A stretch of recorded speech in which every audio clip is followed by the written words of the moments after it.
the year 2006, the acronym BRICS was informally begun by countries named as Brazil, Russia, India, China, and South Africa. And later on in the year 2009, they went ahead to formalize its foundation, or those member countries came together and formally recognized themselves to come up and provide a multipolar world. That said, last week in South Africa, there was the 15th BRICS Summit that saw approximately of 20 new members who intend to join the family of BRICS to offer us a possibility of a new or possibly a new world order. But to join us today to discuss this particular discussion, because we realize that the BRICS contribute approximately 33% of the world's GDP and 40% of the world's population. So joining me to discuss this particular topic are university students who will help break this topic down to give us more meaning and more life to it. But before we get into it, the topic is, will the BRICS expansion benefit Africa? So in no particular order, I'm going to begin with you, Esther. Just introduce yourself and let the audience know who you are until the gentleman on the other side, then we can begin the discussion. You're most welcome. Thank you so much, Drake, for this honorous opportunity. My name is Esther Awor, and a UCU student. Yes, I am a Lady Justice to the Guild Tribunal. Thank you. Thank you very much, Lady Justice. We are very happy to have you on the show. The gentleman who has been here before, his face is familiar. Please introduce yourself. Thank you, Onen. My name is Augustine Olowo, and I'm a master's student doing education with ICT. I also do some work with Kampala University, and I am a Hope Initiative alumni. I'm happy to be back home. Definitely. We are always happy to have you, and home is where you belong. Thank you very much. Mr. President. Yes, sir. Say hello to the viewers. Thank you so much, Drake. And I'm happy also to be here. My name is Lawrence Mushabe, a student at Nkumba University and Guild President Emeritus, Nkumba University. I'm glad to be here. I hope the discussion will be so fantastic. Definitely, the discussion is going to be fantastic. And in no particular order, I want to begin with you, Augustine Olowo. In no particular order, yes. You understand the conversation on the expansion of the BRICS and the possibility of a multipolar world is one that has sparked a lot of debate across the globe. And particularly this 15th BRICS Summit was one that captured a lot of interest across the globe. That being the case, provide for us a context to tonight's conversation for someone who is joining us for the first time, or is even hearing the acronym BRICS for the first time, to possibly understand what we're talking about. Thank you, Drake. BRICS is a very wonderful idea, but like you rightly introduced, Brazil and others came together. In my opinion, I think they're trying to create a new world order, but also I am seeing a conversation of the Cold War coming back.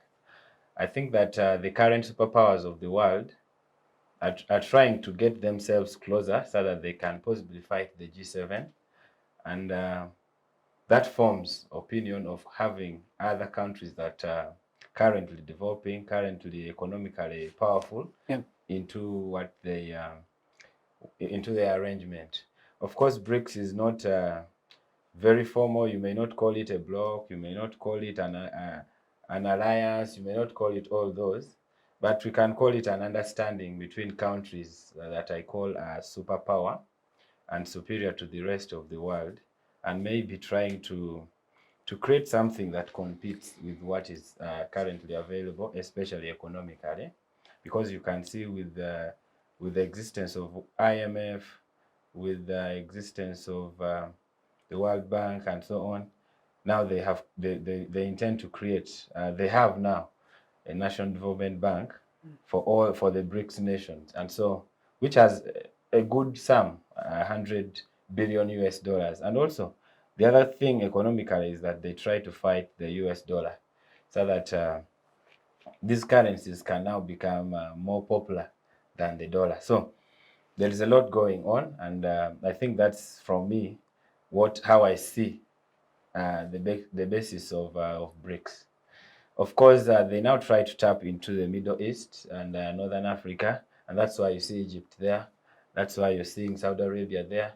And those of you who are familiar with sports, you know that maybe the United Arab Emirates and Saudi could be one of the fastest growing countries right now in the world. Of course, China overtook us sometime earlier. So that's why you see them now welcoming those other powerful countries to try to form an alliance that can defeat the current world order. All right, thank you. Esther, I want to get your thoughts on this particular topic before we get into the nitty-gritties of the discussion. What do you think? Personally, I think BRICS would be a good idea. Would. Would Okay. would be a good idea for Africa. But then now the context is how workable is BRICS to all African countries? Is it sustainable? And we ask ourselves questions of, is it just the founder members that are going to benefit from this? How about the people who are joining up, the Egypts and the like? How are they going to benefit from the BRICS program, right? Look at how they want to model these things. The OPEC nations are joining hands, right? To make a sustainable kind of world order, which is bipolar, right, in nature. But then again, how about countries that do not have things like oil, things like gold to give? How about those African countries? Yes. Okay. Pose very interesting questions, but I think we shall answer them in this conversation. Mr. President, what do you think of this topic before we delve inside? Absolutely. Thank you so much. And once again, I want to thank you so much for allowing me to step in and we discuss on this topic. But before we get into the discussion, allow me also welcome our people who have been in Tungamo celebrating with Mosei the 50 years of marriage. It's been wonderful, but we are back. When I looked at the topic, it literally took me direct to what we've been seeing. But then again, it brings us back knowing that now we're getting back into the Cold War. But the war is economical and looking at how the world is changing in terms of the economy, the world economy. First of all, we've seen last week when the BRICS, the summit was held in South Africa, it literally now opened our eyes and we had to tap into our eyes, look at how these people are going to dominate Africa. And it has started. One, we're looking at these people fighting the dominance of the US dollar and also fighting the Western powers. We may look at that. Two, as we look into these new countries that are going to be joining the BRICS by January next year, Ethiopia, Liberia, and other more countries. These are countries that are most especially dealing in the oil production and whatever, making now the money economy too much for the other side and now fighting so much the US dollar. Two, specifically talking about Africa is how we look into these countries, the way they are trying now to join in at a very high speed. The reason is they have been now in before, when we looked at the Western powers and dealing so much in the US dollar, is because we have seen these people using the currencies. But when we come into the BRICS, that means now we are changing the currencies and joining these people, the BRICS. Yeah. It really means Africa countries and presidents who have been fed up of the other side are now turning and they want to join the new bloc, the world order, to make sure that they now start new dealings, new project fundings. We've seen the World Bank trying to make sure that they put down or they put conditionalities on some of their fundings because of the new laws that have been signed. For example, we've seen Uganda signing the LGBTQ law, meaning World Bank is moving away. They would love to see join the BRICS to make sure that they now receive the new fundings. They get dealings of fundings to their new projects. We've seen IMF also failing to fund.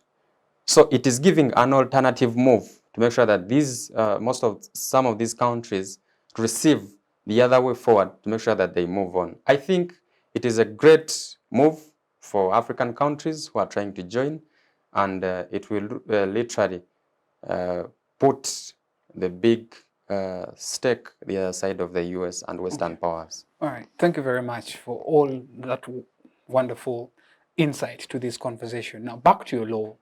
This year's theme of the BRICS Summit was mutual accelerated growth, sustainable development, and inclusive multilateralism. And let us just look into the aspect of economic impact that the BRICS could possibly have.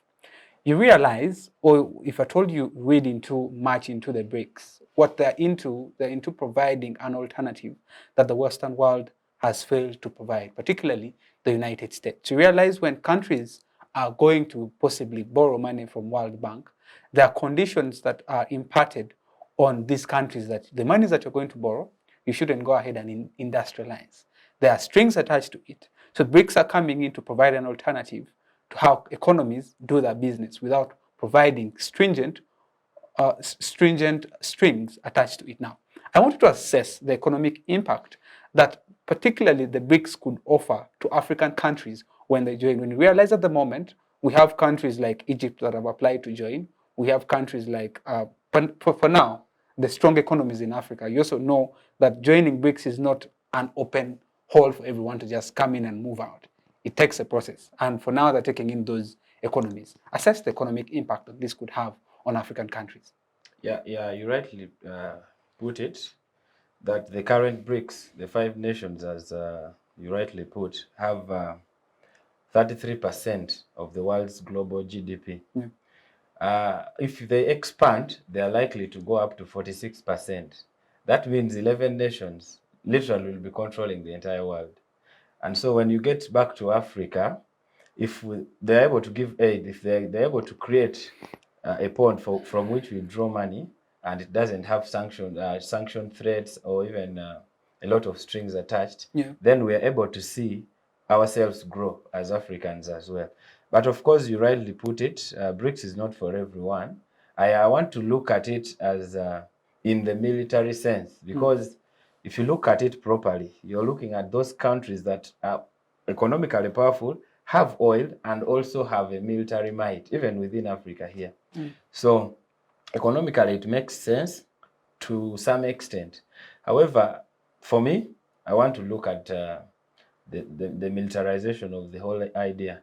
It would maybe make for me more sense. But of course, you have seen, even in Uganda here, we have always been allies with Russia and all these countries, these nations in BRICS. If you've seen, most of our roads within Africa, let us even remain in Uganda.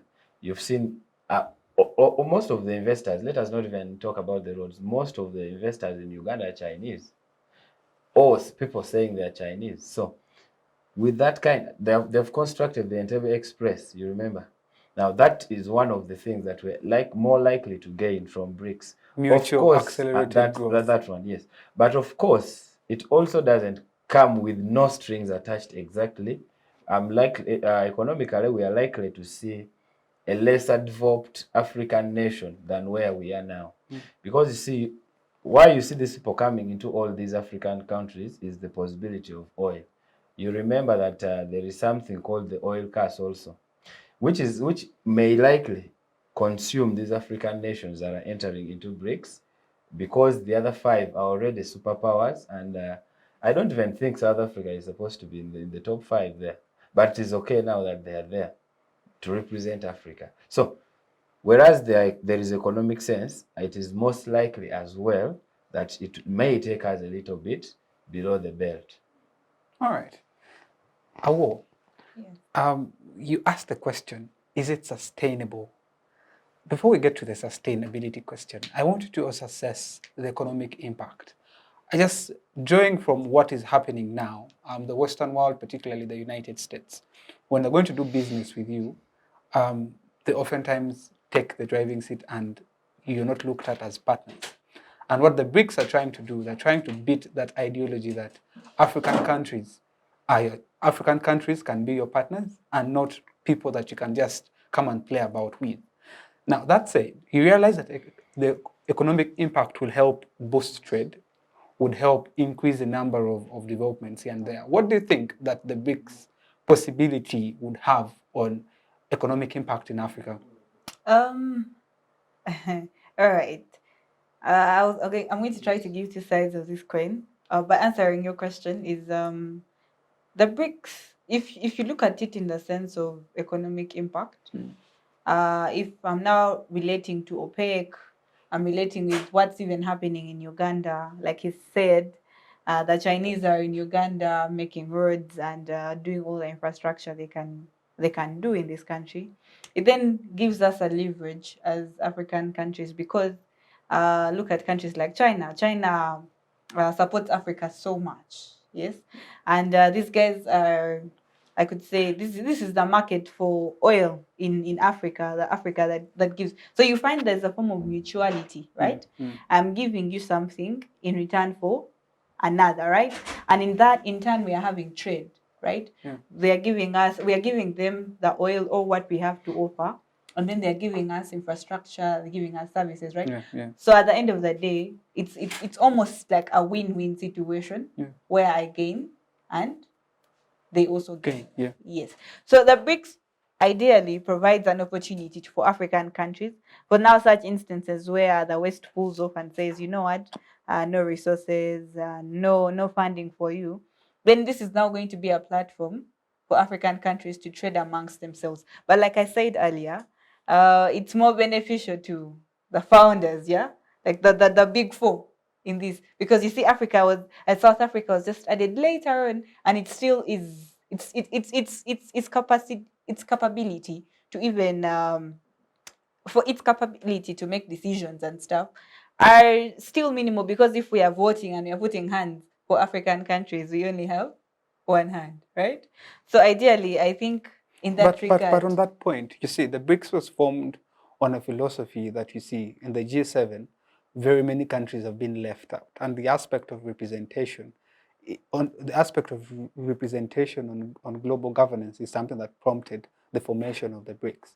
So you see, African countries like South Africa are amongst the strongest economies that we have on our continent. And I believe when they talk about mutual accelerated growth, they have the ideology that we shall support African countries in growing economically, and then they can join in later on, which the Western world hasn't been doing as much. Because you see, in the year, I think 2020, China invested over 200 billion US dollars in Africa. And how much did the US invest? Around 68 billion US dollars. So what do you say? Ideally, like I said, the founder members of this, yes, still have a higher stake. Look at we can't start comparing, let's say, our economy, Uganda, to that of China, right? They still have a bigger say to what is even happening, the infrastructure they are bringing in our countries, how sustainable they are in these different African countries. But also on the other hand, like I said, it's really useful for African countries in terms of trade and development, because you find that we are going to exchange, right? We are going to give what they have, what they can actually use and as resources. Like I said, the OPEC countries are joining. Look at DRC, look at Saudi Arabia, right? Even Emirates. Those are countries that are joining them.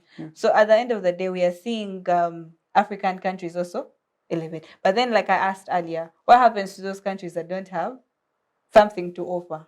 They don't have gold, they don't have oil. Yes. Shall get to that. Mr. President, we're still looking at the economic impact that the BRICS could possibly have on the African continent. And in my opinion, it's quite enormous. Looking at the African Union Agenda of 2063 that looks at integration, and realize at the moment we have moved a step closer towards integration by going ahead to sign the African Continental Free Trade Area Agreement. Right now, African countries are freely trading amongst each other, a step closer to achieving Vision 2063. Let me bring it down to East Africa. East Africa, at the moment, we're looking at integrating into a one East African country, and the possibility is slowly being realized. Do you think that the BRICS could possibly offer us a better alternative that the West has failed in terms of economic growth and empowerment? Thank you so much, Drake. I want to put this out clearly that the way I look at the BRICS it is of a great advantage to most of the African countries that will actually join. If we want to know it clearly, or if we wait, very soon we are going to see Uganda also joining, if I'm not mistaken. You know that next year, early next year, 2024, we are likely to host the G77 China and Non-Allied Movement Summit in Uganda. And we hope this could be some of the ready topics to be discussed. Meaning that the BRICS, if I'm not so far away, they could be also targeting some of the African countries that have a lot to add on them. One, you've seen South Africa is one of the countries in Africa that has the most, that are economically strong. We've seen countries that want to join Egypt, Liberia, and what? These are most of the countries that, good countries that have oil production.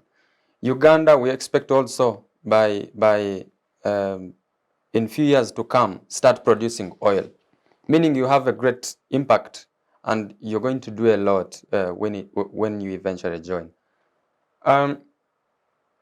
This means the BRICS, like how my co-speaker said, they're targeting, we've seen most of the countries, maybe Uganda, we've seen Chinese around doing a lot and everything.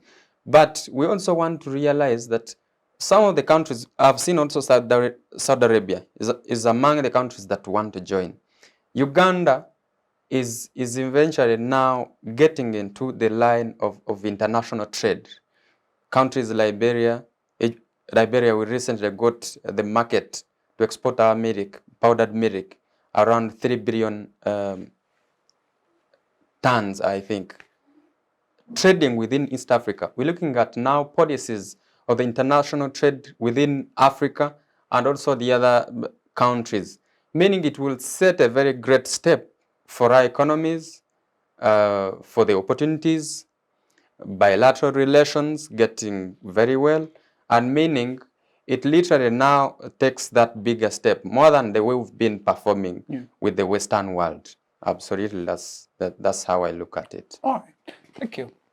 Let's look into the aspect of industrial, let's look into industrialization and infrastructure development. The USA, the Western world, when they're offering or when they're rendering aid, loans to the rest of the world, to the African continent, the aid comes and they tell you you're not supposed to industrialize. You're supposed only to focus on providing human capital development. The BRICS are providing us with an alternative that right now, with the formation of their development bank, you can go ahead and get money from them and do your particular industrialization. I know your question of sustainability will come in there. I'll get to you. But let me first get to my brother here, to the possibility of industrialization and infrastructure development. What does this mean for the continent? Irrespective of what the Western world is offering and juxtaposing with what the BRICS is offering. Yeah, I think that in comparison with what the Western world has offered over time, BRICS as an idea has something useful to offer to Africa. However, you see, it may not stand a test of time. But if you look at the policies of some of these countries in BRICS, for example, the most popular one with Africa is China. In fact, people have adopted the saying that maybe China is trying to recolonize Africa. People call it neocolonialism or something like that. So, but if you look at their policies, much as it is biting to the African countries, it helps. For example, getting to a country like Uganda, okay, poor as it is, although with resources, and then you construct a road and you're like, you know what, we will collect back this money on our own. I think those are better policies than saying, now I've given you, all you can do is build the capacity. All you can do is train. But even when the training that they want you to do is training purely done by them, okay, designed by them. Like the US gets to Africa and they design a curriculum for you and say, you see, this is how they teach law, this is how they teach this, and this is how they train this. And that's what we have been doing. Over time, we have moved out of that. The world has now changed, and we need to move forward. So therefore, looking at BRICS on paper, I think Africa will, in terms of infrastructure, will do very well. Because you see, we are looking at oil-rich countries, and I am surprised Qatar is not there. But oil-rich countries, Okay, let's get back to Africa. Or if you look at all these African countries that they are targeting and inviting and requesting to join, are countries with some kind of oil, which needs infrastructure to move. And therefore, it comes at the right time for us to make use of that kind of funding. I am positive that it will create a valuable change in Africa. Drake, if I can intervene for just a minute. It's okay. We, in Uganda currently, we realize that there is a net worth of around over $2 billion that have been withheld by the World Bank. And we cannot now acquire new loans from the World Bank due to some of these policies and laws that have been implemented, including the LGBTQ. Meaning that the country like Uganda, if they get a chance maybe to join, or if they get a chance to get into the bloc of the BRICS, it would pave the other great way for Uganda, one, to acquire new loans, develop new industrial projects, have new developments in the country, and any other country like they could do. But meaning it is going to pave the other great chance, the new way of these developing countries, most especially in Africa, that will join, to acquire the other new dealings, new projects, new developments, new loans to implement and do other constructive projects in their countries for more development. Definitely. And that's what they're both saying.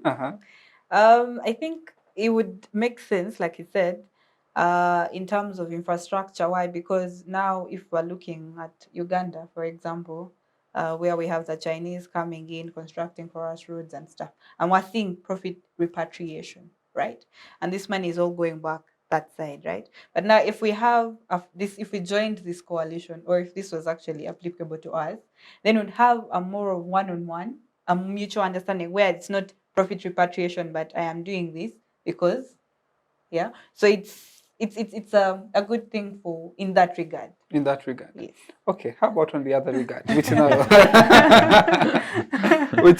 I come to you question the sustainability, which I want you now to answer.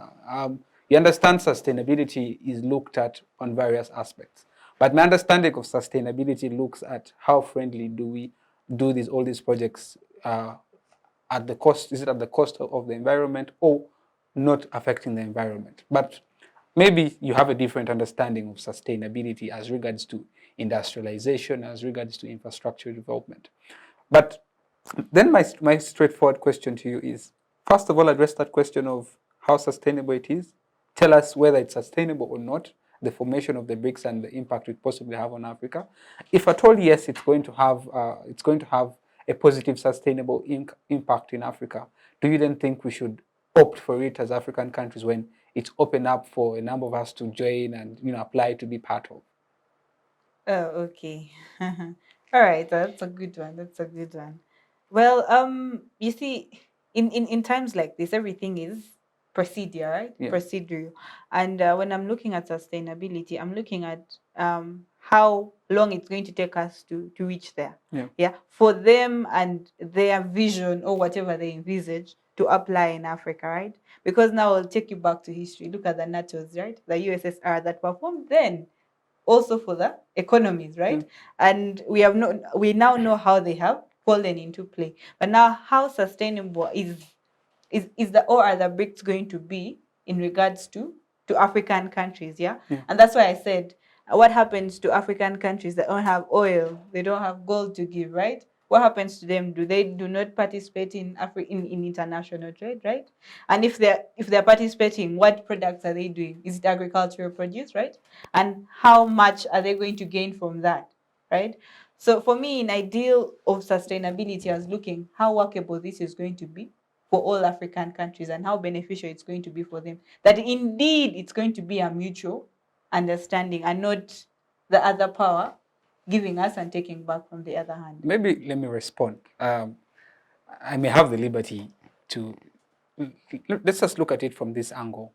You see, the idea that this year's theme fronted of mutual accelerated growth, sustainable development, and multilateralism, what they're looking at is, at the moment, not every country is allowed to go ahead and apply and then be accepted. They're also trying to figure out how exactly people can join and how exactly these 5 countries that have formed part of the BRICS to go ahead and implement the ideas that they have. I think to answer your question on how maybe other African countries who do not have minerals to offer could possibly be answered in terms of trade. You may not have minerals to offer in terms of gold to help form the currency that they have in terms of, let's say, instead of the US dollar, we then have a gold currency. But that aside, Africa as a continent forms the second largest population in the world. And we realize that in terms of geopolitics, Africa is situated in a place that offers the world a possibility for the world powers to scramble for it at the moment. So if that's the case, then we as African countries have a strong bargaining power at this point in time. But then on the issue of those countries who do not have the minerals to offer, they have market. They have the possibility of, of offering how they called labor, among others. So I think, in my opinion, it's actually a brilliant idea. In terms of us only just focusing on the US, when I told they don't like you, they go ahead and issue sanctions on you, among others. But I am just a moderator. I'm not supposed to offer argumentation. All right. But nonetheless. I think there's a step for that as well. But nonetheless, yeah. Okay. Just taking you back a little again is the world economic crisis. I think you remember, right? Now, that for me creates a world where we repeat this. We actually repeat the world economic crisis, right? Because now we can't compare that some countries are going to offer gold and Saudi Arabia has oil and stuff, and others are offering agricultural products, right? Now, for me, that creates a bit of imbalance in economies, right? And that's why I was asking you, how sustainable then would it be? Yeah. But you see, the idea of BRICS is to try to bridge the gap between you who has and me who doesn't have. The haves and have-nots, so that we are all on the at the same level. But Drake points to a very important area of capital. You see right now, for example, in Uganda, we have a lot of girls moving to the Middle East. We have a lot of people going there, and the challenge they find there is enormous. They suffer a lot while there. But you see, when we are on a platform together, maybe we are all BRICS nations, and we are on a platform discussing with Saudi, we are discussing with the Middle East countries where our girls go to. It is easy for us to influence policies therein. It is easy for us to bargain for our girls moving to the Middle East, and so on and so forth. So I think that the platform brings us together to discuss and see how we benefit from each other. So for me, that's how I look at it. And maybe that may solve the puzzle of what happens if I don't have A, B, C, D, because it is also not a precondition to joining BRICS. For me, I'm thinking that precondition to joining BRICS, maybe it could be in the military sense. Because you see, Russia, you just look at Russia, look at Brazil, look at China, and look at their dealings with African countries. Even before formally joining BRICS, you can see that already we have achieved good progress. We've got a few things out of these nations, even when we are not members. Now, assuming Uganda joins today or tomorrow or next year, then we have a better platform now of engaging with them quite closely. You remember in the Ukraine-Russia war, there were 2 blocks, you remember? And at one of the votings, Uganda decided, so you see, for us, we are abstaining. But in real sense, the moment you abstain, if there are 2 bodies, one oppressing the other, and then you say, for us, we are simply abstaining, it simply means you're siding with the oppressor. So you can clearly see that for us, at least, if you're able to see, this gentleman will tell you there is something called steady progress. We are moving steadily towards joining BRICS, and I think it will be a good thing in infrastructure terms. It also may yield a bit of economic sense in future, not currently, because like he pointed out, we have a lot of loans that we have to pay. So if you have loans to pay, even if you borrow more loans, you're only accelerating the problem. Which brings me to the issue of debt and financing. But you have something to say. I wanted to majorly highlight on this. Yeah. The BRICS, Brazil, Russia, India, China, and the new baby, South Africa. The major intention of the BRICS is actually moving towards the appetite, the interest in making sure they enhance Africa's natural resources. Like I said, that first one, tapping into the countries that deal in oil production, something that is a great investment in terms of money. Yeah. Targeting the agricultural produce of Africa. You know that in Saudi Arabia, some of the things that we export greatly in Uganda is the agricultural produce to most of the countries, Saudi Arabia and other great countries. India, tapping into the human resource, like we said at first. Some of these countries are looking forward now to make sure that they have most of we are now dealing and exporting, actually earning a lot of money from labor, people that go out there to work. So in this, I also say that it is a win-win situation, and greatly it benefits Africa. When you export greatly our agricultural produce to the other country, that means you are earning a lot. Our greatest 77% of the youth in Uganda, most of them, the major percentage, they are not employed. When they go the other side and they tap into employments, it is a great advantage to us. We say that after this, we are going to look at countries like DRC that mostly deal in natural resources, gold and everything. These countries are going to come in and make sure they do a lot of infrastructure and everything. We've seen Chinese coming into Uganda, doing a lot, constructing, giving a lot of opportunities to Ugandans and everything. So all in this, when you wrap up, we make sure that we do a very great service to Africans and to the African continent as well. So we anonymously agree that the idea of BRICS is of benefit to the African continent. Absolutely. Oh, Esther, you're still you're still doubting the idea. I agree it has an advantage to African countries. You do? I agree. Okay, let's now look at the possibility of debt and financing. At this point in time, I'm going to use Uganda as an example. We are almost passing the 50% mark in terms of what the World Bank terms as when you pass the 50% mark, that means your debt is no longer sustainable. And BRICS is one that could possibly, on the question of debt sustainability. So my question to you, Olowo, is the concerns about this debt sustainability, and how can African nations collaborate with BRICS to ensure that there is responsible financing and manage potential debt risks? Yes, on debt financing, you may, like you rightly put, we are almost, if we have not yet passed the 50% mark, I believe we have, because you see, if every Ugandan you look at now has at least 1.5 million in debt. Every Ugandan, like you have 1.5, she has 1.5, I have 1.5, he also has 1.5 to pay. Yeah. Now, that implies that we are bad off. But I want to look at the debts and financing of the debts. You see, our budget the other day was read, and most of it was going into debt financing. Now, we need to just find out clearly, are we really financing these debts? Is it a rumor? Does it stop in books and things like that? But I think that BRICS, for the beginning, the approach that I have seen with these nations in this block is that they don't put in a heavy debt on you and leave the responsibility to you. What I have seen is that financing of this debt is a responsibility of both parties. And for them, they will give you a loan that they are sure will improve the status quo.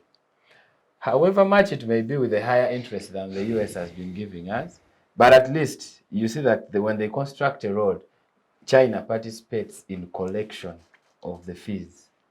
And you know how much we get from the toll fees on Entebbe Express. So that kind of arrangement creates a better understanding between the two nations, or three, than just leaving it up to us, Uganda, for example, to collect maybe taxes and then pay the debt. So that kind of arrangement for me is one thing that I have loved with the arrangement of the bloc. And I hope when it gets to Uganda, we should be able to embrace, and it should help us solve a few things, because whatever funding we'll get, by the way, also you need to know that they are stuck with 100 billion US dollars. And that's why you see that they are moving to African countries to try to join in. Very soon, you see the other day, Uganda lobbied to try to co-host the African Nations Cup. And you see that is a potential area of investment for Uganda. And so that is when some of these opportunities become important or useful from. Imagine now the countries that they are calling into BRICS, and nations that love, for example, sports. So it is easy for example, Saudi to invest in Ugandan infrastructure, in Ugandan sports infrastructure. You now have a lot of names making us proud in the Budapest, for example, those who are taking athletics serious there and winning gold for Uganda. So those things sell us out there, and it is easy for us to have a BRICS platform, and we call in these people to come and assist, develop us here. But I think to stay on debt financing and debt, yes, BRICS provides a better alternative than the US. Esther, do you think the same? Yes, I would agree with him. Justify. Yes. Justify. I justify. I did want to re-echo, but anyways, I think it's a more practical form of arrangement, because now, like I said earlier, what's happening now is repatriation, right? We have people working in Uganda and they take back the money. They carry the funds they had, and all we are doing now is we're surviving on taxpayers' money. And remember, not even all people who are taxable are paying the taxes. It's just a few people that are paying, and that's what the government is dealing with. So now, if we join the bloc, then if we join the BRICS, would have a more practical way of handling debt, right? Then we'd have a mutual understanding of, okay, this is what Uganda is doing and this is what China is offering, yeah? So then we'd have a more practical form of arrangement in handling of debt. All right. Yeah. You have something to add? Yeah, absolutely. Definitely. I recall in the last summit that was held in Durban, they agreed, I think, to form a new. It was titled New Development Bank. Yeah. Yes. And like he said, that now, for us, we want to look at how the new projects. If we speak of acquiring new loans, if we speak of getting new funding from the new blocks, from the BRICS. Like she also said, how are we going to sustain and how are we going to make sure that we make use of those loans and those new dealings? The major challenge we've seen in Africa, and most especially our country, Uganda, we've been getting those new loans from World Bank, UMF, and whatever. But how have we invested those loans? How have we implemented the new policies, the new investments, and whatever? When you come to realize, my only challenge is going to be based in Uganda. We've gotten new loans from World Bank and whatever. But where does this money go? We have ministries, we have corrupt officials, and such related things that we have in our country. The only thing we need to know right now is, yes, the president was bold enough to make sure that he puts that, the blind eye, he put that, he never agreed to what the Western world wanted in terms of signing the other new laws. Now, what he has to do is to ensure that if this thing comes to reality, or if Uganda gets like and joins, and the other African countries, is to make sure that they make use of this money. If you received money from the new development bank, if at all, make use of that money, do investments. Let's have these countries the way they joined, China and everything, like he said, let them get involved in making sure that they monitor, they supervise, and clearly see how this money, and in paying back, the entire bloc should be involved in making sure that the money they released to this country was actually used, in fact, to lower it and get the clear word. It should be monetary and having that, the critical sustainability and monitoring of these funds, giving the proper accountability to the bloc and all those countries to make sure that we shouldn't get into the other bad images that we had in the country. We used it to get loans from the World Bank and what, but those loans were taken actually selfishly by those individuals. We say they are good in the government, in government entities and whatever, and that money couldn't do anything. You bring and say, hey, let's give money to people, but the money is taken up by individuals, of which it does not show any development in the country, and it can't take. So to these African countries that are joining, they should be wise enough to make sure that the new bloc, the BRICS, have come to benefit them as well as they also benefit them in terms of what they shall provide, in terms of employment, in terms of the natural resources, oil and what, to make sure that we have the clear partnership that will benefit Africa as a continent, countries, leaders, and to the common person who is on ground. All right, thank you.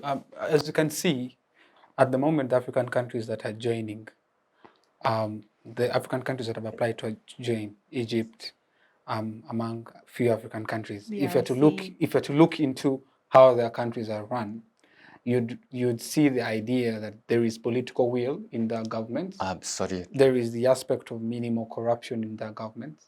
And I think those are possibilities that possibly, in my opinion, I think they look into before you admit it, because you wouldn't want to join a bloc and you are doing something out of your own selfish needs at the expense of the population.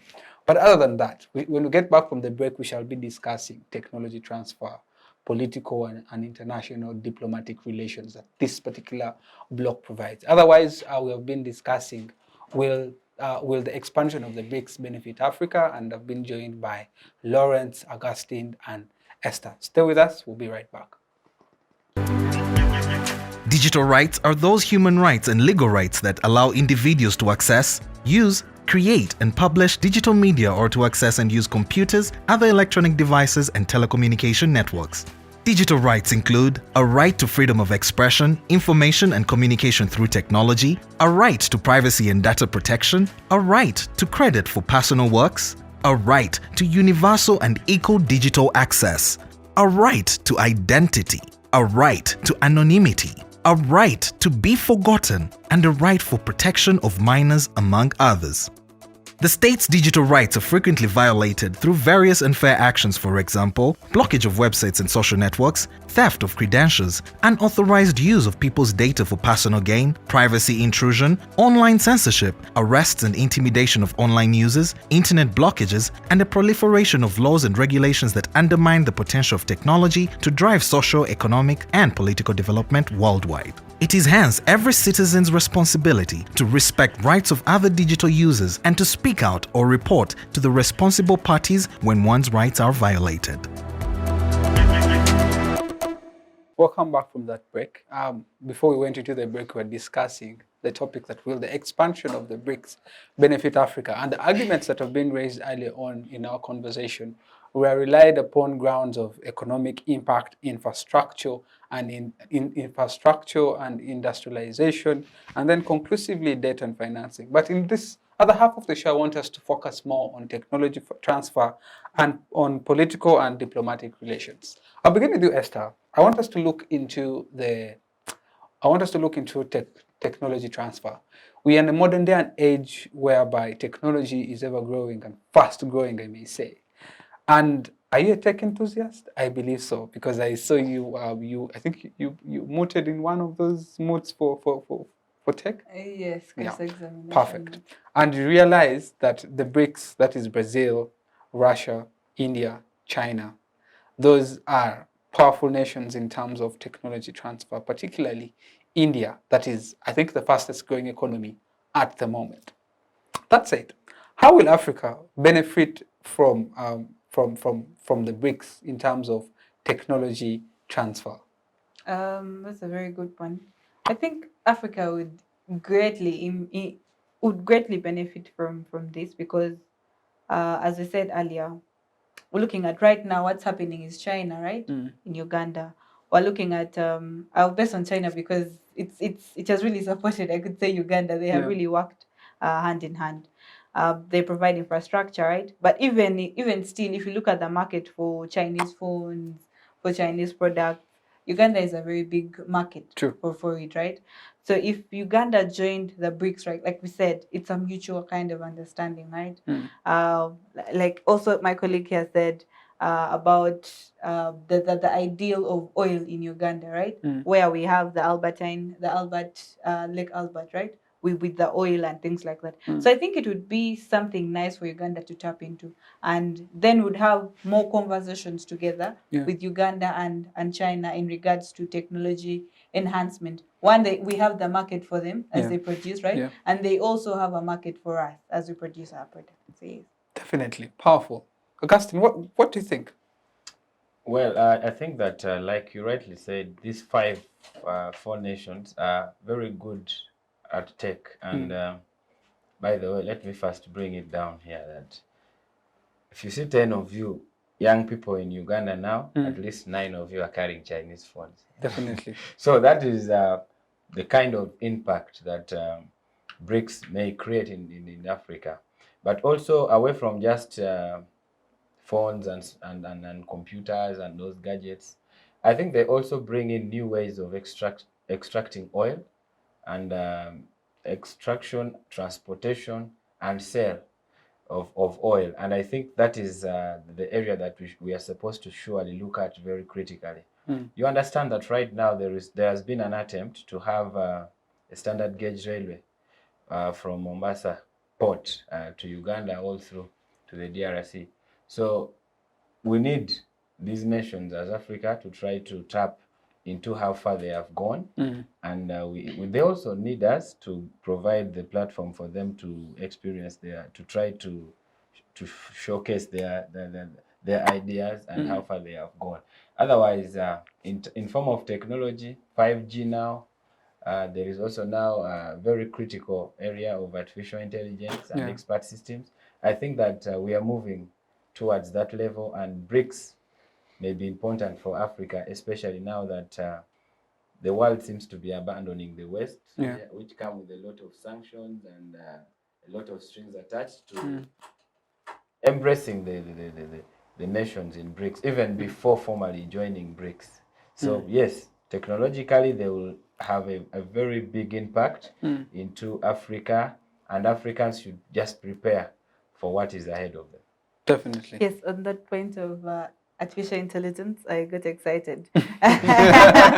Please submit. I think Africa would gain so much. I've been doing a study on artificial intelligence, and I think it's something we tap into and borrow, I could say, because now look at African countries, especially East Africa. We're not so conversant with data protection laws. People do not know how AI really works, or even the algorithms involved, and they don't even know that your information can be stolen and you can actually sue somebody for it, and and they actually punish for it. And also that's even far-fetched, the different applications on our phones. We have WhatsApp, we have Facebook, we have those applications. I could use China. China doesn't have WhatsApp, Facebook.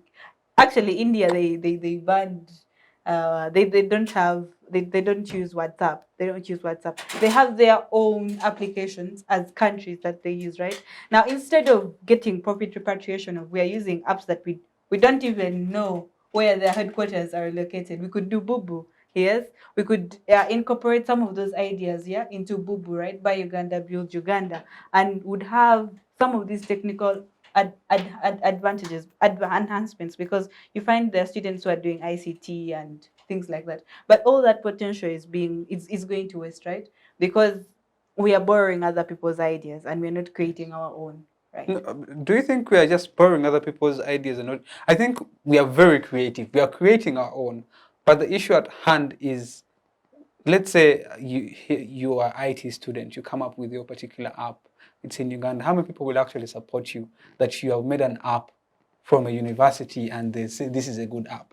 But let's say someone who is from the US comes in and then says this is something good. Everyone will vouch for it. But and you go see, for Drake, that is the reason why we need to get out of the US system. And then, because you see, right now the reason you're going to embrace WhatsApp or X, what you've been calling Twitter, is because there is an American somewhere selling to you the idea, and when he wakes up from the right side of his bed, he gives you a blue tick. When another day comes, he says, now all of you don't make 1 million followers, where we are revoking our blue ticks and you will pay for them.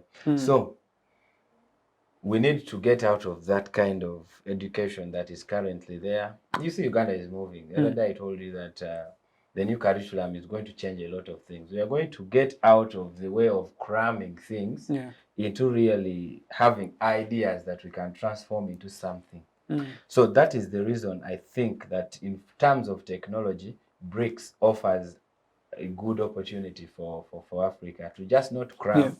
Because you see, for me as a student, we developed an application that has never gone into the market up until today, and that is the problem of culture of the Ugandan people, of Africans as a whole.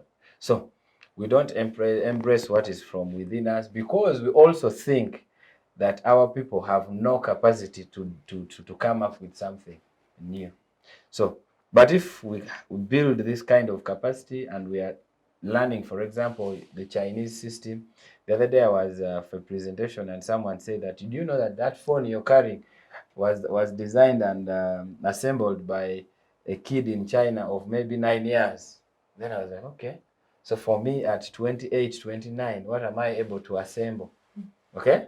So maybe by the time a child will get to S4 in future, for Uganda, we will be able to also be like the Chinese, we'll be able to embrace the Indians, we'll be able to be like the Brazilians, and so on and so forth.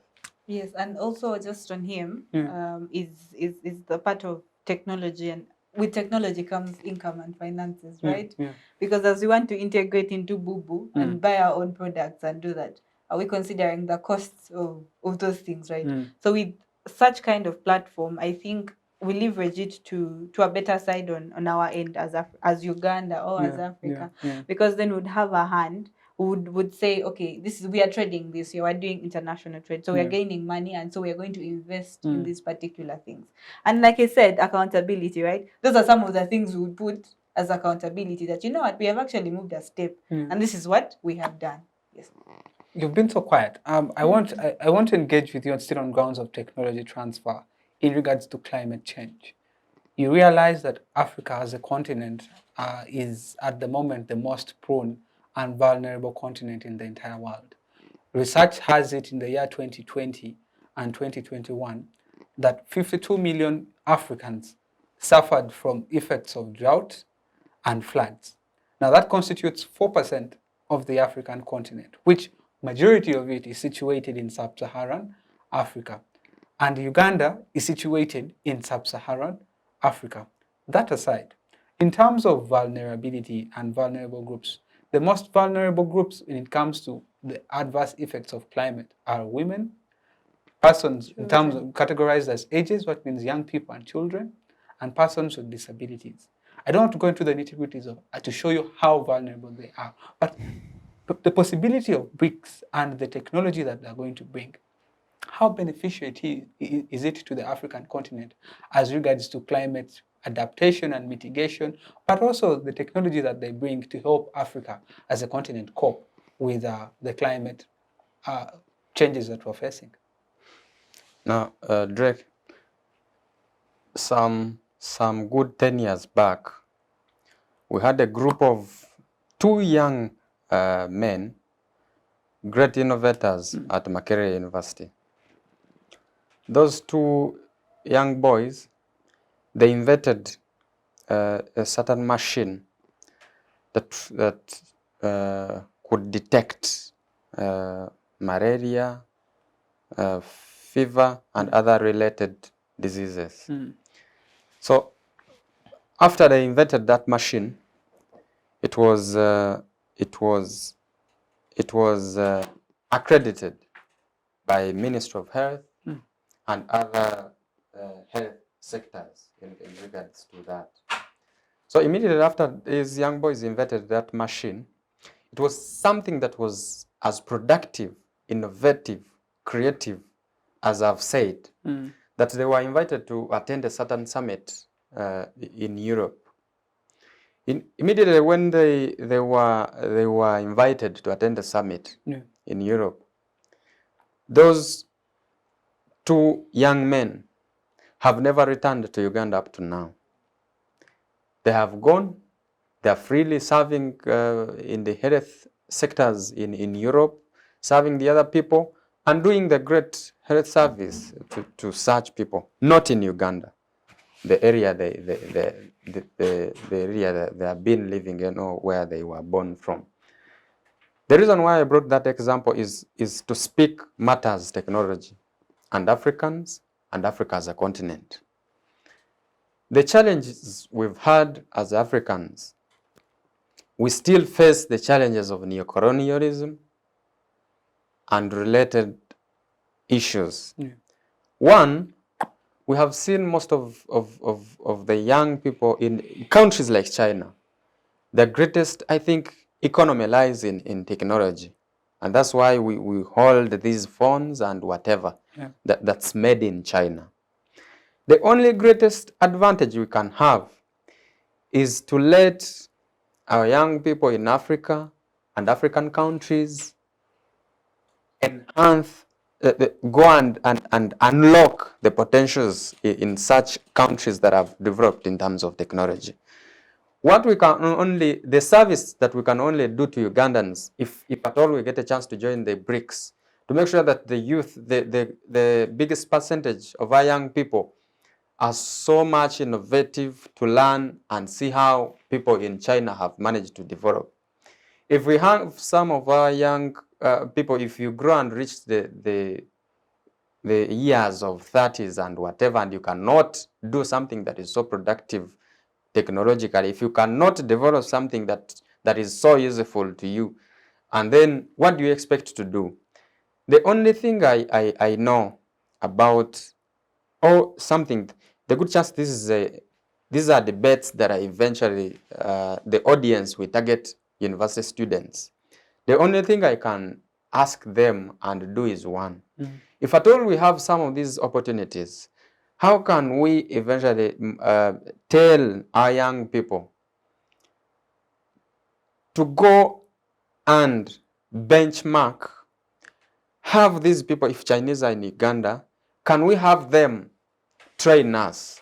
Can we borrow their knowledge? Can we have their brains on ground? Can we make sure that at least we get classes, even if there are classes and universities in Africa and in Uganda and some of these countries that are going, that may need to join, and make sure that we utilize our ages at an early age to make sure that we can be productive, innovative, and we make sure we get into this world of technology, because the world is now getting technological, is only now turning to digital. There is nothing else we can go if at all we don't acquire and have knowledge that drives us to technologies.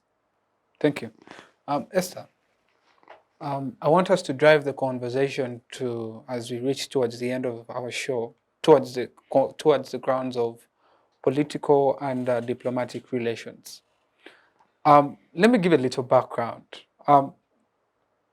Before the BRICS came up, you realize that the US as a superpower had a way of doing its things. And when it came to the G7, and particularly in the UN Security Council, only 7 countries were allowed in that particular, started with 5, then they increased 2 more to make it 7. And countries like India have applied to be part of that. They were rejected. A number of countries among India and the rest applied for that particular spot and they were rejected. That aside, you then realize that when it comes to geopolitics, the US has played its politics in that when it comes 7 months ago when they called for the Africa-US summit in the United States of America, what happened is the US never clearly sets an agenda for the meeting prior. What happens is they call African countries, they take you, you enter inside air-conditioned offices and you're lectured on democracy. Now that is something that China did differently when they called for the Africa-China summit. See that agendas were set before the meeting, even with outcomes and everything well articulated and clearly provided, and African countries felt respected. Now that is, arguments have been raised by various individuals that the US has long never respected Africa.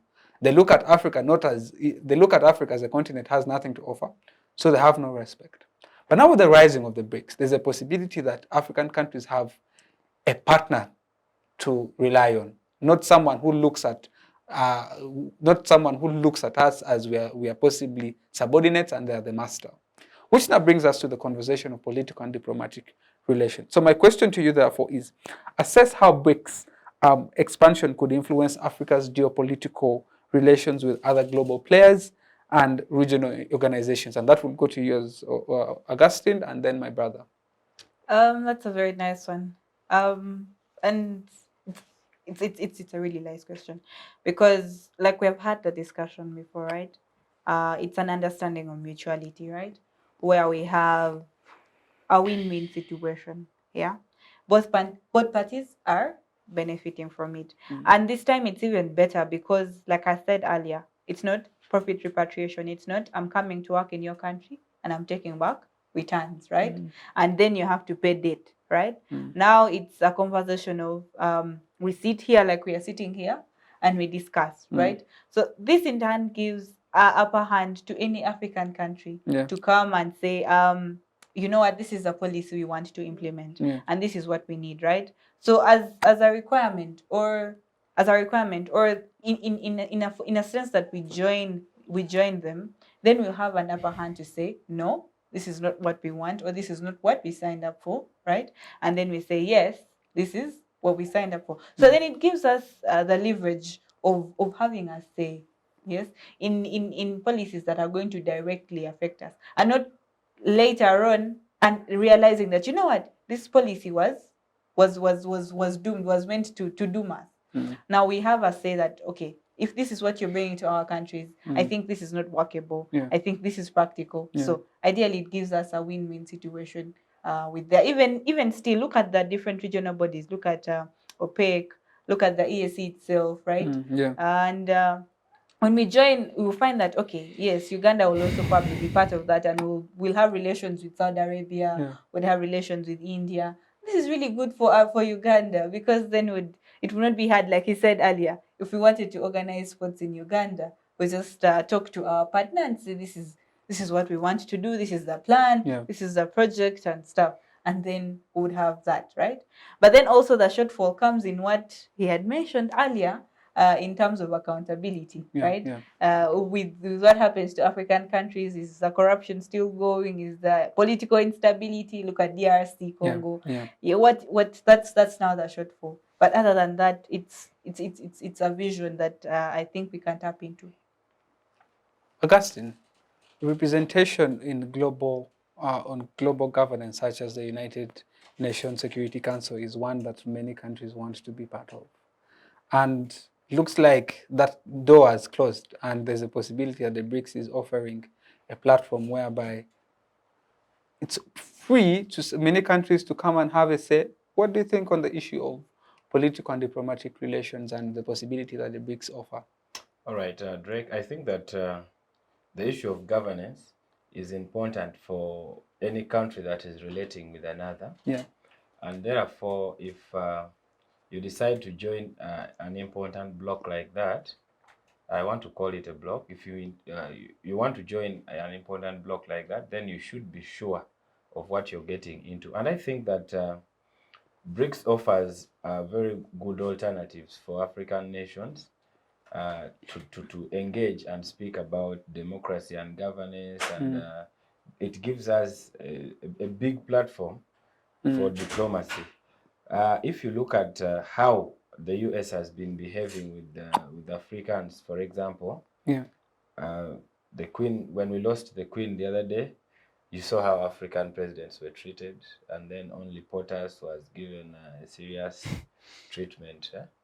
So, with BRICS, first of all, these are familiar nations. Just look at the relationship between African countries and those top 4 countries now in BRICS, and you're going to realize that they have been providing some of these.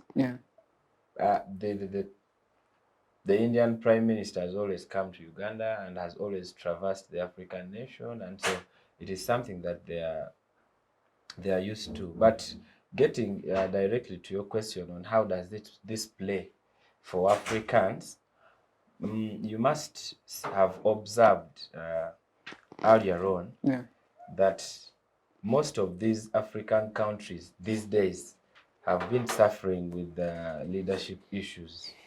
And the US has always stood on the side of the people they want to lead these African countries. In fact, you could even say that most of the African presidents have been US remote controlled.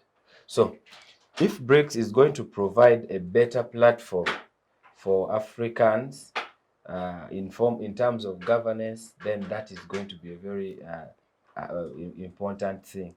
But of course, you see, all the relations with the US and its allies have always been at the expense of the African leaders themselves. You see, like, they first of all hold you in captivity, and they hold you hostage, and you're not able to move anywhere. And that's why you see the Ugandan president, for example, has these days become very tough on the US and its people. For about, I think, the last about 10 years, you've seen that our relationship with the US hasn't been the best. And that started from these guys of ICC and all those. And I think one of the reasons that Uhuru Kenyatta is not president of Kenya, or his closest ally, is because of his relationship with the US. So, if BRICS is going to leave African nations to be sovereign and treat it as so, then it is a good platform. It will be a very good platform for Africans. But if they are going to also, along the way, I told you that on paper, BRICS is a very good idea, but you never know. On implementation, it could be something else. So if it is going to stick to its original plan, then BRICS is going to be a very good contributor to our democracy and governance issues positively. I think that so far so good. China and all these other countries that we are talking about, except Brazil. Brazil has not been so much into Africa. These other countries have been engaging with us already. I told you that Russia is our closest friend now, as for example, Uganda. So with the potential the BRICS brings, I think it is a good platform, and we can only wait for our nations to get there. All right. Lawrence, you have something to top up? No. In terms of the Political aspect. in this whole thing, what I want to say is to realize that the BRICS, there is also, if I would bring it out clearly, there is also an intention, I think, to create or to add on the allies that some of these countries have been having. Remember, at first I told you, Uganda is set to host the G77 China Summit, an unallied movement, in 2024. Remember, recently, President Museveni had traveled to Russia for Russia-Africa Summit, meaning there is also a bilateral connection in this whole thing. We've seen China dealing with some of these African countries. We can openly speak Uganda. We've seen China is also now coming into, they're coming into the movement that has always connected them together. Meaning, we've strongly seen some of the countries like US getting involved into when it comes to wars in Africa, when it comes to fighting for powers in Africa, the countries fighting. We've already seen most of these superpower countries intervening and showing their side of fighting. Me, I think it is also one thing that he had said at first. There is also, when it comes to militarization of all this issue, there could be one way of looking at these countries that have made the bloc, the BRICS, coming to identify and have more allies in Africa, having their interests in different and specific countries they would love to join in, and literally looking at how they can also put their outstanding fight against the fellow superpowers, and they would want maybe to shield away the Western world, most especially the US, getting them out of some of these countries. So I believe there could be a strong point in terms of identifying allies and in terms of making sure that they bring on board their interests, specifically to direct countries they would love to have. All right. We have reached the end of the show, but before we call it off, I'll just briefly, in less than 60 seconds, give my panelists time to wind up or give us the concluding remarks, and then we can call it off. I'll begin with you, Lawrence, as I come to my left. Thank you. As we wrap up, I would also want to say that the BRICS is coming on board. We've seen it is starting with South Africa, but let's believe it's coming also home, and we're ready to unlock the potentials. And directly speaking to the youth, let's be so much observant. We keep our eyes open. If opportunities come in, we can unearth and see how we can tap into the opportunities bilaterally and look at how we can develop our lives and transform our lives. But the last, not the least, I would also urge the youth to be so much creative, innovative, and be wide open to make sure that we do not get into the situation of saying Africans are poor and keep saying that. Right. We don't need that. Thank you. Thank you. Thank you very much. Augustine. Well, thank you so much. It's been a great panel, and to the young people out there, the future belongs to those who are prepared. The BRICS idea comes in handy, and like you've already seen, Uganda does very well with the countries that are currently in BRICS and those that are about to join. The face of our international relations has been with these nations has been the president himself, like he has been literally everywhere except to the US one of these days. Therefore, there is a new world order being created. We should be able and prepared to embrace some of these opportunities. Let's just listen in and follow through. And it's been good. Thank you for inviting me one more time, and I hope we can keep coming. Definitely, you're most welcome. The only lady on the show. Thank you so much. It has been an engaging conversation and learning experience. And I think the BRICS idea is good if it remains the way we know it, right? Because we have seen NATO, the USSR, we have seen these things before, right? Like we have all mentioned from back in history, the Cold War politics. So we hope history does not repeat itself, but we are moving into an integration that is sustainable one, yes, that is sustainable to African countries and ideally Uganda. Yes, thank you so much for hosting us. For hosting us, and yes, we had a lovely discussion. All right, thank you very much, Lawrence, Augustine, and Esther, for taking time to join us in this conversation. It has been interesting discussing will the expansion of the BRICS benefit Africa. My name is Douglas Drake, and I've been your host and moderator for today's conversation. Otherwise, continue watching, subscribe to the channel, and enjoy. See you again, same time, same place next week. Bye-bye.